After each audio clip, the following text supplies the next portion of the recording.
All right, the house is not divided. Obviously, we've got Marcus Two Raw, the Michigan fan of this tandem that we've got here, and then we've got your boy Josh, Ohio State fan. Make sure you like, make sure you subscribe to the channel. Obviously, we want to get all of the college fans here to check us out on Tuesdays when we drop the 30-minute rivals and on Saturdays when we do the Big at 11 live stream. So make sure you join us for those. Make sure you subscribe. And again, make sure you like the video. All right, Michigan fan, since you guys had most of the action within the last week, I think Sure. it's only right that we not only recap your interception laden game, but then also I didn't have to do that. That was petty. But then also talk about what you got coming up next week because you guys have got quite the task next week. Okay, yeah, for sure. So starting out obviously with the Arkansas State game, right? Now, I don't want to be petty, you know. I don't want It's to. only right. I was a I little don't want little to petty. walk on the graves of Davis Warren sycophants who just we gotta pass the ball, bro. 87% in practice, bro. Hey, he was 100% on Saturday. He was 100%. 1-0-0. That ball ain't touched the ground when Davis Warren was Somebody in. caught a pass every single time. Every time he dropped back, the ball was caught. Okay, that is what you leaning into completion percentage in practice, nonetheless, gets you in the last week. Right in the waning moments of fall camp, as we're rolling into game week number 1, that is when practice accuracy, when the jeopardy is virtually nil, is the deciding factor. Well, we've seen it play out because at no point was completion percentage or accuracy a problem for Davis Warren, except for when he was throwing it to the other team. And again, that was another thing that was pitched to us, right? Oh, we can't have Alex in there if he can't throw. He might throw it away. He might throw interceptions. Now, where have we heard that before? We can't play this guy, man. He's too inexperienced. He's not a prolific passer right now. He's too risky. He's a risk taker. He's going to turn the ball over. I think we said that about a guy we just sent top 10. And so no matter how many times we do the kind of tropey narratives as a fan base, we seem to run headfirst into it like a cinder block wall all the time. Big, athletic black quarterback, no passer. Diminutive of size, late in his eligibility. White quarterback. Oh, he's cerebral. He can be a game manager. He may not be that talented, but he can make the good throws. He has arm talent, right? Yeah. Like a whole bunch of slogans and jargon that they've heard from College Football Live and Paul Feinbaum and Josh Pate. All respect to Josh Pate and Joel Klatt. I respect both of those guys. But I'm saying it is just a hodgepodge of talking points that you have heard from other personalities. Some who actually break down the game and some who are just like you, right? Watch football, watch games every Saturday on multiple televisions, and then come down and sit like an expert. I've never claimed to be an expert. Never claimed to be. I'm just telling you what I see. And with the offensive line play we have, with the type of leverage we'll need to go into the running game, I didn't think it was ever a recipe for success to have a mostly immobile. I wouldn't call him a statue, but he's definitely not a willing runner, right? Mm-hmm. As your quarterback, especially if he is not. We're not talking about Drake May, Dylan Gabriel, Caleb Williams here. We're talking about a guy who hasn't had a lot of experience in games. Mm-hmm. A guy who, while he has shown that he can throw an accurate pass and throw a multitude of accurate passes, has never really shown a propensity outside of spring games to push the ball downfield, right? And that continuously rung its ugly head up time after time after time, so much to the degree that it got to the point where any time now where he was throwing downfield, now it's becoming an interception, which that's a problem. That's a Mhm. problem. So we're here now, right? So we get some Alex Orji in the second half. We get one really complete drive of him taking range of the starting offense. I think you see right away what he provides you. Couple QB runs, one on third down. There was even an RPO in there. Lord Jesus, Michigan ran an RPO. Holy shit. Did you see it, guys? It actually happened. It's not a unicorn. Alex Orji stuck the ball in the running back's gullet, saw that my man Marlon Klein had outflanked the defenders in the flat, yanked it out, threw an accurate ball, and we got 8 yards of it. Holy shit. Holy shit. Right? So yeah, there's something to be worked upon there. Would it have been so much better if we'd have had the first 2 weeks? And I get it, right? He's the head guy. You make the decision, right? This is not on me to say that my decision is better. But the thing that sticks out to me and continues to stick out to me is the fact that they didn't even test it. They didn't test their theory. They lent on practice and their own conventional wisdom to be the truth teller. No, the results is the only truth teller. Results is the only thing that matters in football. Period. You can be a practice all-star from the time that you hit the field as a freshman to the day that you graduate, and it's never going to matter if you don't perform on the field. Right? Devin Gardner talks about this stuff all the time. State Street versus Main Street. That's not a college football thing. That's a sports thing. Right?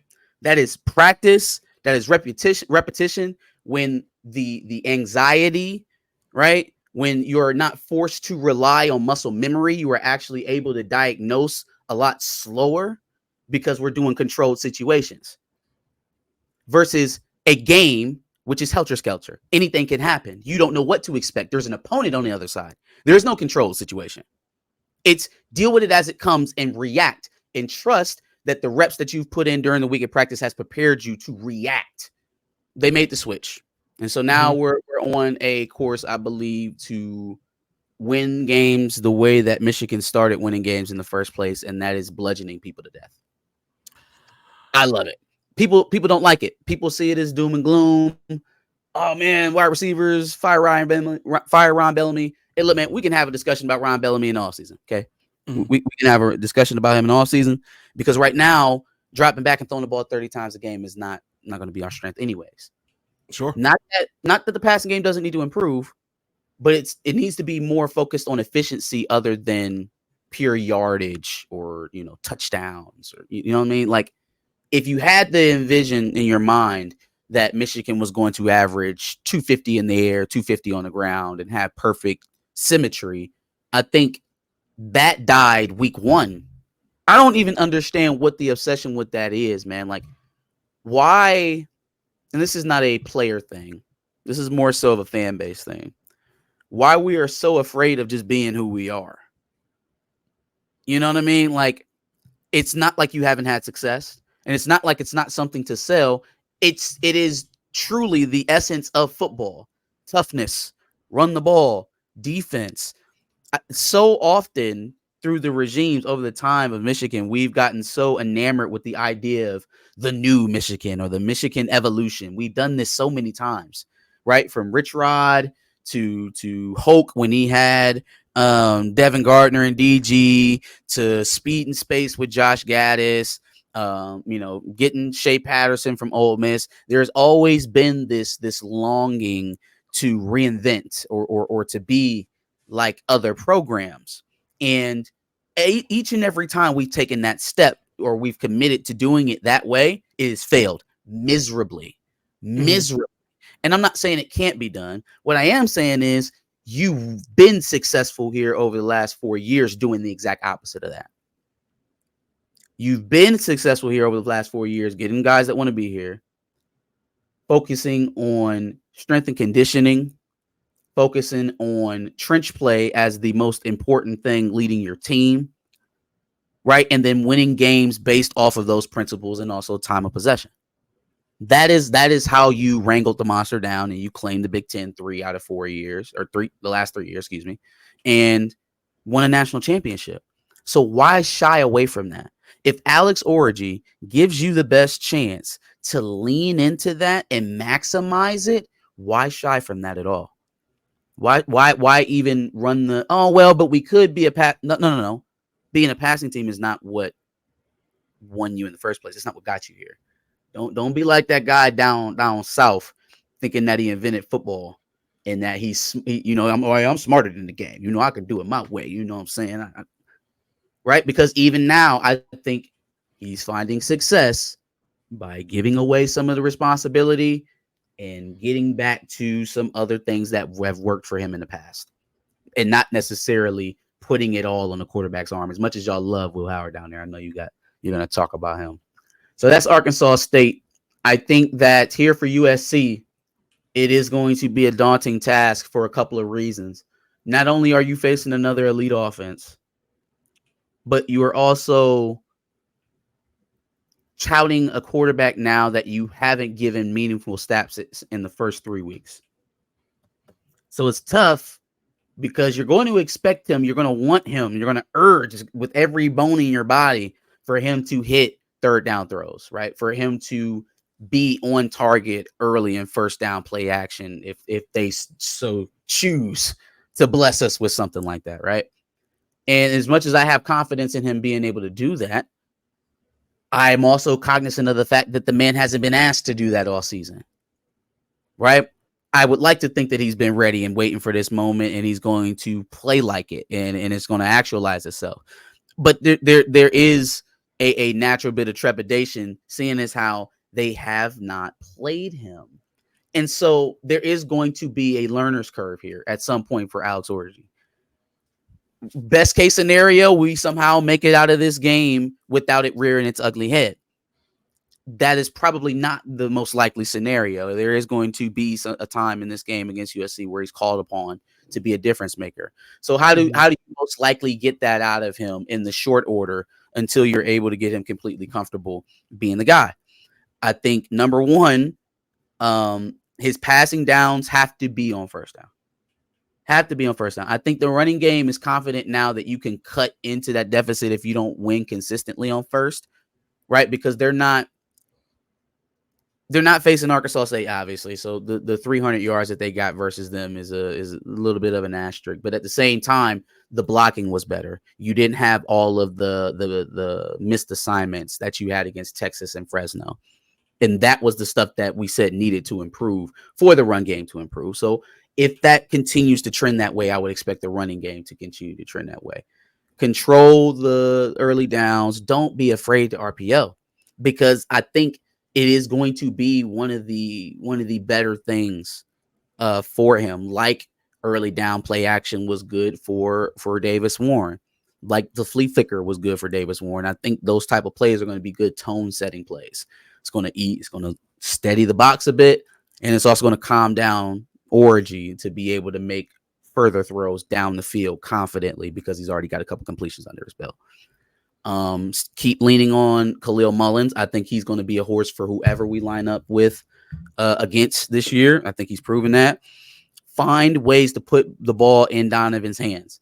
Everybody has been really obsessed with designating Khalil Mullins as QB or RB1.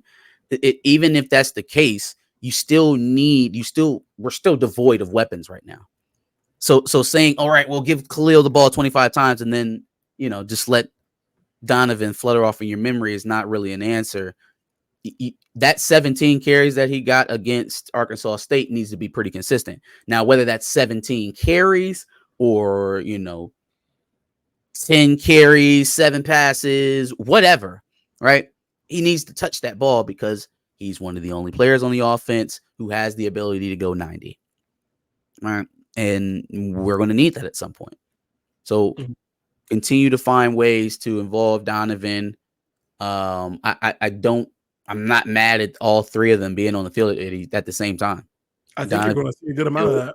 and Alex at the same time, because it puts you in jeopardy now. Now it's not necessarily we can leverage to this guy, or we can key in on any one of these people. Plus, Alex Orji is a constant mismatch from an offensive perspective, because any quarterback run is a +1 run, right? We got a hat on a hat for each one of your defenders, and he's the extra runner anytime we want it. Anytime we want to dial it up. And that is something that is a joker, a big joker, if you will, that Michigan's offense hasn't had all year. We've chosen to sit it on the bench. Mm-hmm. Defensively, I think if they are given a breath, if we can control clock, I think you'll see the defense play a lot better. I honestly do. I'm not ignoring a lot of the criticisms going to Wink right now. I'm not ignoring a lot of the criticisms on the linebacker core either. But at the same time, I do think it is a bit of a shell shock having to play, so many plays in a row, at least against Texas. You see, when they played against Arkansas State, they were able to get them off the field consistently on third down in the first half, and things looked a lot better. 3 points in the first half. You know what I'm saying? It looked fine. We started putting in the backups. We start giving up third downs, third and mediums, and they end up scoring 2 touchdowns in the fourth quarter. My thinking of that is we have to play USC next week. And so I think 28-3 through 3.5 quarters with the starters in there is fine enough. We're not in a position to run up the score. Let me just say, let's say it as clear as it can be. We're not really in a position to be stat padding or trying to run the scores up of people. If it looks like we've sufficiently dominated a team through 3.5 quarters, we've addressed some of the issues that we wanted from last week, and we have another opponent the following week. Yeah, I'm okay with watching Miles Pollard get cut up for 5 minutes, I guess, if that means Jair Hill and Amir Hall can sit down for the rest of the fourth. But I would like to see them progress, though. That's not a permanent thing. Sure. That's not something that I want to see consistent. Like, all right, we'll let the backups go ahead and let them chew up yardage so that we can get out of Dodge. It's not a permanent thing. But in the situation we are in, Colston Loveland went down. Tyler Morris didn't play on Saturday. We can't afford it. We literally can't. I'm not mad at him, because what happens if you lose a Mason or a Kenneth Brand or a Ernest Hausman, a Will Johnson, God forbid, any of that? You can't afford that on defense right now. The one thing that we are on defense consistently is healthy. So let's keep that going for sure. All in all, man, they got to limit the amount of offensive plays for USC. They've got to run the ball successfully. They've got to keep Alex Orji on time and on schedule. They do those things. It's hard for me to envision that USC wins. Can they get all three of those things together at the same time? Keep the defense off the field, keep the offense running the ball and possessing it, and make sure that Alex Orji is on time and on schedule, playing ahead of the chains. I think that's all possible. I think it's all possible. But even still, possible is not a guarantee or even likely. So that's where we're at. That's what I would like to see. I'm glad that we finally moved on from this. Now we can get a serious look at where we're at when we're at our best, I believe. And we'll go from here. We'll go from here, man. Maybe a few a swap on the offensive line. I just want to see Greg Crippen. That's probably my only other complaint, but we'll see how it goes, man. We should have been here from week 1, but we're here now. So I guess my question is, so you say that's what you would like to see. I'm of the thought that you literally have to do that. And I mean, a good thing for you is that you're doubling down into what Michigan is, but you really got no choice but to keep Miller Moss and USC's offense off the field, especially when you don't have your best receiver in Colston Loveland on the field. And we don't know what Alex Orji looks like throwing the ball. It's going to be back to Michigan football whether you like it or not. Like they Yeah, have to kind of that's what I'm perform. saying, bro. Like They as I kind of have look to at it, perform that way. there is no other option. Not only is there no other option, the not only other option has been our main option. Yeah. It's so weird. It's like we've been forced into doing the same old thing we've been doing. Oh darn. You know what I'm saying? On the Coastal Lovely thing, he has been ruled out for the weekend. He just hasn't. We haven't gotten an update since Saturday, so it's questionable right now. But we'll see what they give us towards the end of the week. Sure. Same thing with Tyler Morris, right? That's going to be an addition to come back. But whoever it is, we are going to need guys to take advantage of what I'm sure is going to be more loaded boxes even than what we saw with Davis Warren. Honestly, Texas guarded us without loading the box all that much. You know, you peep a few of the film studies and you realize that most of the snaps they had on defense, they were light box. And Michigan still didn't run the ball all that much, just around 4 yards carry. So it's something.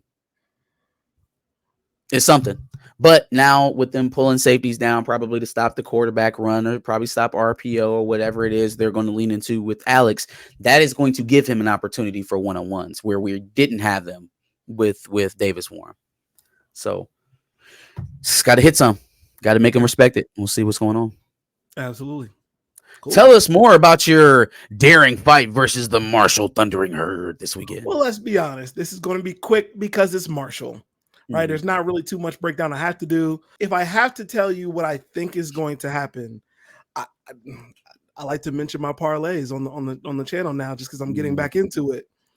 I looked at the spread. I think we're 39.5. And I thought about that for a second, because what I'm thinking is going to happen is there's going to be a lot of running the ball. Obviously, Chip Kelly likes to run the ball. Obviously, Will Howard's got some legs on him. We need to see a little bit more production out of Quinshon Judkins. But we've been seeing the home run ability of Travion Henderson. And we're getting Donovan Jackson back, supposedly. I think we're going to see a lot of running early on. This may be a game where Jeremiah Smith doesn't get 2 touchdowns and 100 yards. This may be a game where both our running backs get close to 100 yards, potentially. But the reason why I thought about it and I said, no, let me go ahead and take Ohio State for the spread is because at the end of the day, it's still Ryan Day. I'm sure he's still going to run it up against Marshall. I do think we're going to see some passing. We're still going to see Will Howard get some reps in the pocket. But I think it's going to be a really good game on the ground for us. I think Virginia Tech even ran for 200 yards against Marshall. So if we don't see something similar, or if not even way better than that, I would be surprised.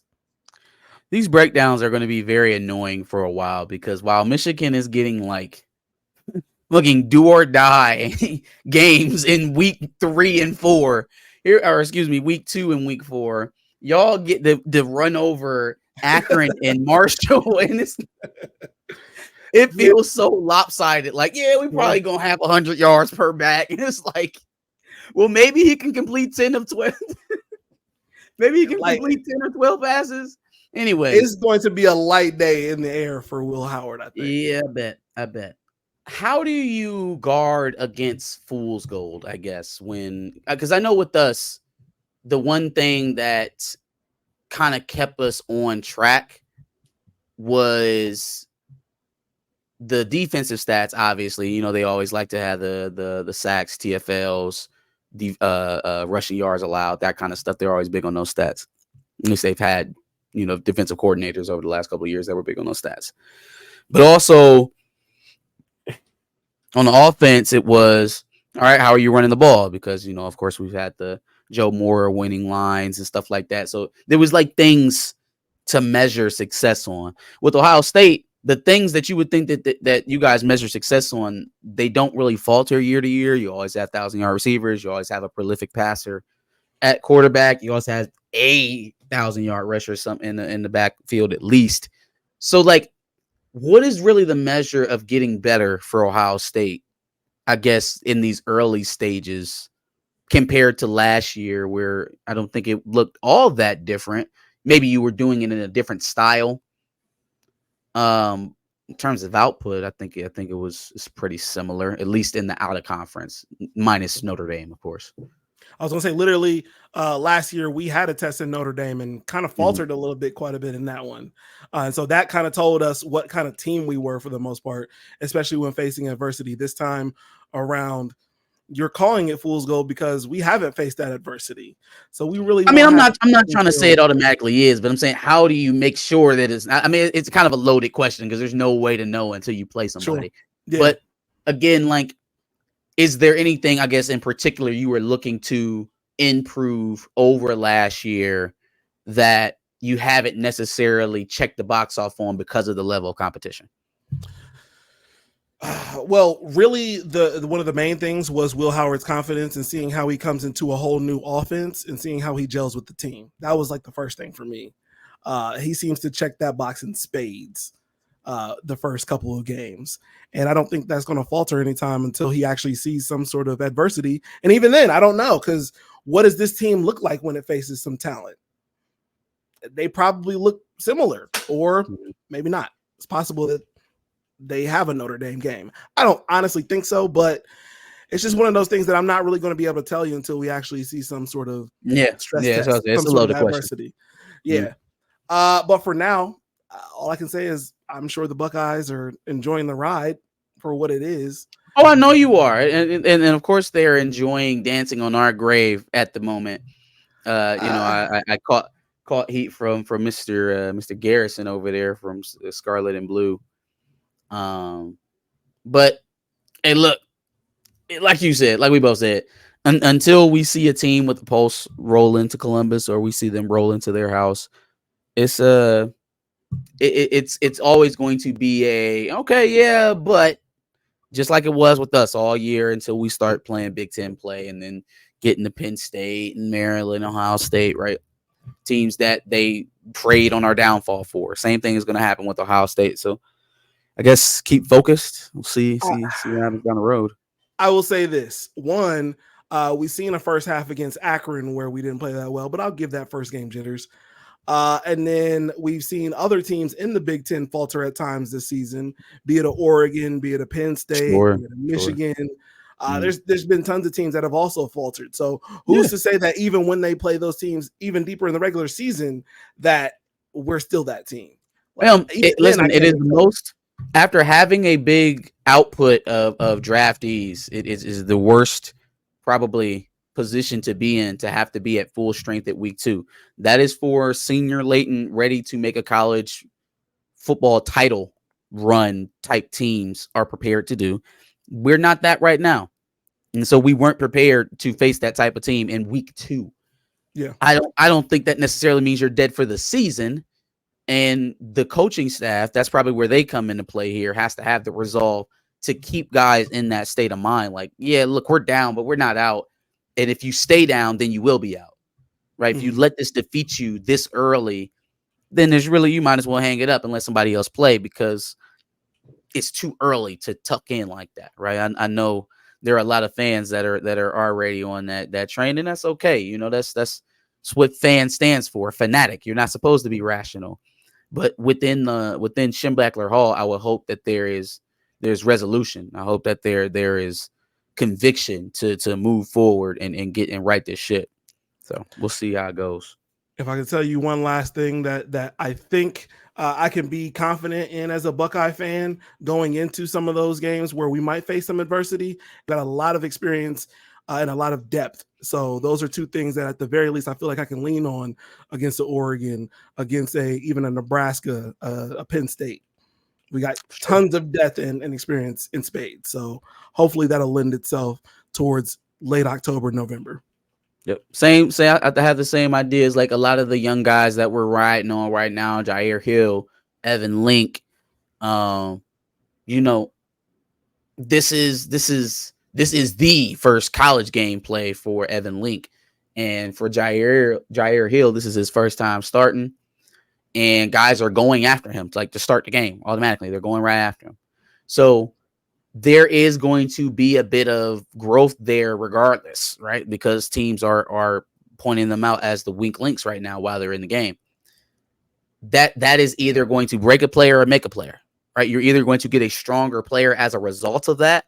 He's either going to stand up to that pressure and start performing, or he'll show that he's not truly ready, and that'll prompt a change. Either way, at the first sign of a falter, I think you want to see that, how that player responds to that, right? Does he kind of go into his shell a bit? I think that's kind of, at least in my opinion, that's kind of what we got in Dom Judice after the Texas week. But according to them, he graded out fine. I don't know, lying eyes. But it is what it is. I just think, regardless, Judice, Link, Jair Hill going through those trials of being beaten earlier are going to pay off later in the season. For sure. Absolutely. Any thoughts going into the USC game, or any thoughts about the Ohio State Marshall game? Yeah. Again, it's Alex Orgy season. We got an Orgy in the end zone. Hopefully, let's not. Let's pull them Trojans into a phone booth and stomp all their teeth out. Like, if you want to win the game, that's how we're gonna have to do it. It's gonna look boring to a lot of people. I'm gonna love it. Let's do it. Let's wake everybody back up and remind them that we're not gone, that we're not dead. Rumors of our demise have been great. I probably shouldn't. Anyways, well, wasn't a great one to quote. Nice. If it means anything for you guys, I'm rooting for you guys to cover the spread. So, well, I appreciate it. What is the spread currently? 6.5. Michigan 6.5. So USC 6.5. Actually, USC 6.5. I think they started the season. Michigan were the favorites, but now it's USC. Yeah. Okay. Yeah, that makes sense.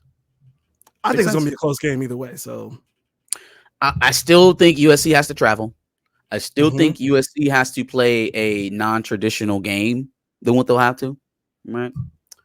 And there's a lot of unknown with Alex Orgy. It could be a fantastic coming out party, or it could be a crazy disaster. Like, that's the barometer. Like, we have no room for disasters. There is either, damn, we should have been doing this from week one, and now I'm looking at the coaching staff as in what the hell you was doing, or there is, holy shit, maybe we don't redshirt Jaden Davis, like, or it can land somewhere in the middle of that. But I'm saying that's the scale. That's how far low we can go. That's how high we can go. That's a large scale, sir. I mean, hey, but you got to deal with that. You got a game plan for that. Facts. Anyways, yeah, let us know what you think about both of the games here for Ohio State and Michigan. Michigan versus USC at what time? 3:30 on CBS for the game there. So I will be tuned in. Check us out on Saturday for the Big at 11 kickoff show. We'll be reviewing all of the this week's slate of Big Ten games.